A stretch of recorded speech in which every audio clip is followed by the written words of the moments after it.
ಹೀಗೆ ನೀರ್ನಾಯಿ ಮತ್ತೆ ಕಾಡ್ನಾಯಿ ಸಿಗದ ತಿನ್ನೋದನ್ನ ನೋಡಿದೀವಿ. ಆದ್ರೆ ಇದು ಅಪರೂಪದ ಹೊಸ ಪ್ರಾಣಿ. ಅಷ್ಟು ಸುಲಭವಾಗಿ ಕಾಣುವಂಥದ್ದಲ್ಲ.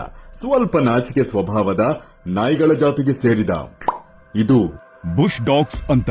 ಕರಡಿ ಮರಿಗಳಂತೆ ಕಾಣು, ಹಂಗೆ ಲೈಟ್ ಆಗಿ ವಾಲ್ವರಿನ್ನ ಹೋಲೋ ಇವುಗಳ ಕೇರ್ ಆಫ್ ಅಡ್ರೆಸ್ ಬಂದು ಅಮೆಜಾನ್ ಕಾಡು. ಆದ್ರೆ ಅಲ್ಲೀಗ ಕೃಷಿಯ ದೆಸೆಯಿಂದ ಇವುಗಳ ಆವಾಸ ಸ್ಥಾನ ನಾಶ ಆಗಿ ಇನ್ನೇನು ಅವಸಾನದ ಹತ್ತಿರ ಇದೆ. ಇನ್ನ 12 ಇಂಚ್ ಉದ್ದ ಇರೋ ಇದು ಪೂರ್ಣ ಪ್ರಮಾಣದ ಮಾಂಸಾಹಾರಿ ನಾಯಿಗಳ ಜಾತಿನೇ.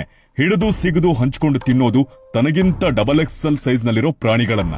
ಈ ಪಾಕಾಸ್, ಅಗುಟಿ ಮತ್ತೆ ಕ್ಯಾಪಿಬಾರಗಳು. ಈ ನಾಯಿಗಳೆಲ್ಲ ಹೆಚ್ಚಾಗಿ ನದಿಗಳ ಕಡೆ ವಾಸ ಮಾಡ್ತವೆ.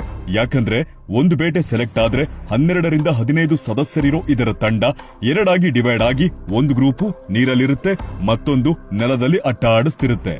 ಅವಾಗ ನೀರೇ ಸೇಫ್ಟಿ ಅಂದ್ಕೊಳ್ಳೋ ಎಷ್ಟೋ ಪ್ರಾಣಿಗಳು ನೀರಿಗಿಳಿತವೆ. ನೆಕ್ಸ್ಟ್ ಅಲ್ಲಿರೋ ಇನ್ನೊಂದು ಗ್ಯಾಂಗು ಅಷ್ಟೇ.